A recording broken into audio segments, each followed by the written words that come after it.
My educational channel విద్యా ఉద్యోగ సమాచారానికి స్వాగతం. Daily GS and current affairs 264 video. ప్రతి ఒక్కరు ఛానల్ని సబ్స్క్రైబ్ చేసుకోండి. ప్రతిరోజు 10 క్వశ్చన్స్ అయితే అప్డేట్ చేయడం జరుగుతుంది. కరెంట్ అఫైర్స్, జనరల్ స్టడీస్ ప్రతిదీ కూడా ఇంపార్టెంట్ క్వశ్చన్స్ మీకు ఇక్కడ ఇవ్వడం అనేది జరుగుతుంది. మరి వీడియో చూస్తున్న ప్రతి ఒక్కరు లైక్ చేయండి. రాబోయే కాంపిటేటివ్ ఎగ్జామ్స్కి అయితే ఈ మెటీరియల్ అనేది ఉపయోగించుకోండి. క్వశ్చన్ నెంబర్ 1 ఈరోజు 2025 జూలై 9న ఈ వీడియో రికార్డ్ చేయడం జరుగుతుంది. ప్రపంచంలో మొదటిసారిగా సిలికాన్ వాడకుండా కంప్యూటర్ తయారు చేసిన శాస్త్రవేత్తలు ఎవరు? డైరెక్ట్ ఆన్సర్ ఇచ్చానండి. పెన్సిల్వేనియా స్టేట్ యూనివర్సిటీ పరిశోధకులు రీసెంట్గా మనకి సిలికాన్ వాడకుండానే మరి కంప్యూటర్ను డిజైన్ చేయడం జరిగింది. సాధారణంగా మనం కంప్యూటర్లలో సిలికాన్తో చేసిన చిప్స్ అయితే వాడతామండి. ఈ సిలికాన్ అనేది చాలా ఇంపార్టెంట్ కంప్యూటర్ రంగంలో. అందుకే మీరు చూడండి, కంప్యూటర్ పరిశ్రమ ఎక్కడైతే అభివృద్ధి చెందుతుందో ఆ ఏరియాను మనం సిలికాన్ వ్యాలీ అని కూడా పిలుస్తాం. మీరు బెంగళూరు, ఇండియాలో అయితే బెంగళూరును సిలికాన్ వ్యాలీ అని అంటారు. కానీ ఇప్పుడు సిలికాన్ లేకుండానే ఫస్ట్ టైం మనకు కంప్యూటర్ని అయితే తయారు చేశారు. సిలికాన్ బదులుగా వీరు ఉపయోగించిన పదార్థాలు మాలిబ్డినం డైసల్ఫైడ్, టంగ్స్టన్ డైసెలినైడ్. ఇవైతే గుర్తుంచుకోండి. యుఎస్ఏకు చెందిన పెన్సిల్వేనియా స్టేట్ యూనివర్సిటీ పరిశోధకులు. క్వశ్చన్ నెంబర్ 2, ఇటీవల అమెరికాలో ఎలాన్ మస్క్ ఏ పేరుతో నూతన రాజకీయ పార్టీ ఏర్పాటు చేయనున్నట్లు ప్రకటించారు? రీసెంట్గా మనకు అమెరికాలో మరో కొత్త రాజకీయ పార్టీ పురుడుపోసుకుంది.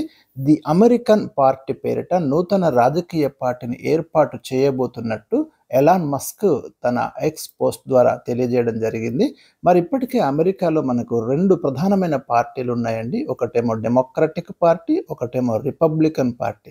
రిపబ్లికన్ పార్టీ ప్రధానంగా ఇప్పుడు అధికారంలో ఉంది, డొనాల్డ్ ట్రంప్. మరి కొత్త పార్టీ అయితే ఎలాన్ మస్క్ ట్రంప్ తోటి విభేదించి ది అమెరికన్ పార్టీ పేరిట నూతన రాజకీయ పార్టీని ఏర్పాటు చేయనున్నట్టు ప్రకటించారు. క్వశ్చన్ నెంబర్ 3, ఇటీవల ఫేతియా దిబ్రూగర్నేసిస్ అనే కొత్త రకం చేపను శాస్త్రవేత్తలు ఏ నదిలో గుర్తించారు? ఇలాంటి లేటెస్ట్ ఏవైనా కానివ్వండి, అంటే జంతువులు కావచ్చు, పక్షులు కావచ్చు, ఏవైనా కొత్తగా గుర్తిస్తే తప్పకుండా లొకేషన్ అడుగుతున్నాడు, వాటి పేరు అడుగుతున్నాడు. కాబట్టి గుర్తుంచుకోండి. ఇక్కడ రీసెంట్గా మనకు కొత్త రకం చేపను శాస్త్రవేత్తలు ఏ నదిలో గుర్తించారు? 4 ఆప్షన్స్ ఇచ్చాను మీకు. గంగా నది, సింధు నది, బ్రహ్మపుత్ర నది, గోదావరి నది. ఇలాంటి ప్రశ్న వచ్చినప్పుడు మీరు కొంచెం తెలివిగా ఆలోచించాలండి. ఇక్కడ మీరు చూడండి, దిబ్రూగర్ అనే పేరు కనిపిస్తుంది మీకు. దిబ్రూగర్ అనేది మనకు అస్సాంలో ఉండే ప్లేస్ అండి, దిబ్రూగర్. సో ఆటోమేటిక్గా అస్సాం అన్నప్పుడు మీకు బ్రహ్మపుత్ర నదే ఇక్కడ ఆన్సర్ అవుతుంది.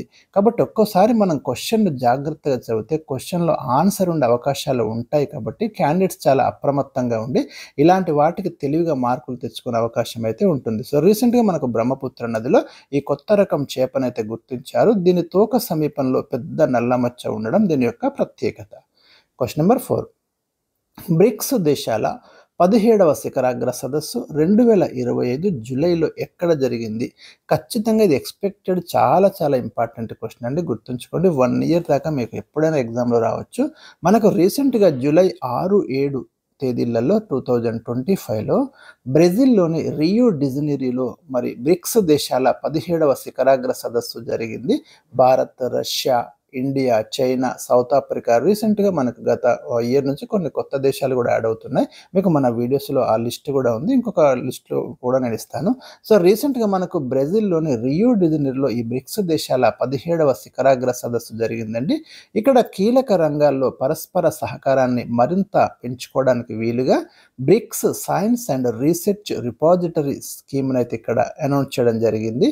అదేవిధంగా బ్రిక్స్ కరెన్సీ ప్రతిపాదన కూడా వచ్చింది. మరి బ్రిక్స్ కొత్తగా ఒక నూతన కరెన్సీని ఏర్పాటు చేయాలనే ఒక నిర్ణయాన్ని కూడా తీసుకోవడం జరిగింది. దీన్ని అయితే డొనాల్డ్ ట్రంప్ మరి అపోజ్ చేస్తున్నాడు. మీరు రీసెంట్గా న్యూస్ అయితే చూస్తున్నారు. క్వశ్చన్ నెంబర్ 5, 2026లో బ్రిక్స్ 18వ శిఖరాగ్ర సదస్సు ఏ దేశంలో జరగబోతుంది? వెరీ ఇంపార్టెంట్ అండి. 2026లో బ్రిక్స్కు మరి అధ్యక్షత వహిస్తున్న దేశం ఇండియా అండి. ఇండియాలోనే నెక్స్ట్ సదస్సు అయితే జరగబోతుంది. ఖచ్చితంగా గుర్తుంచుకోండి, చాలా ఇంపార్టెంట్ ఇది. ఏఐ ప్రభావంపై ఈ రాబోయే సదస్సులో చర్చించబోతున్నారు. క్వశ్చన్ నెంబర్ 6, 17వ బ్రిక్స్ శిఖరాగ్ర సదస్సు థీమ్ ఏమిటి? రీసెంట్గా మనకు బ్రెజిల్లోని రియో డిజనీరోలో జరిగిన 17వ బ్రిక్స్ శిఖరాగ్ర సదస్సు థీమ్ వచ్చేసి strengthening global south cooperation for a more inclusive and sustainable governance అనేది ఇక్కడ థీమ్ అండి, గుర్తుంచుకోండి. Question number 7, international cricket council నూతన చీఫ్ ఎగ్జిక్యూటివ్ ఆఫీసర్గా ఇటీవల ఎవరు నియమితులయ్యారు? సంజోగ్ గుప్తా రీసెంట్గా మనకు ఐసీసీ సిఈఓగా అపాయింట్ అయ్యారండి. మీరు కన్ఫ్యూజ్ కాకండి, ఐసీసీ చైర్మన్ వేరు, ఐసీసీ సిఈఓ వేరండి.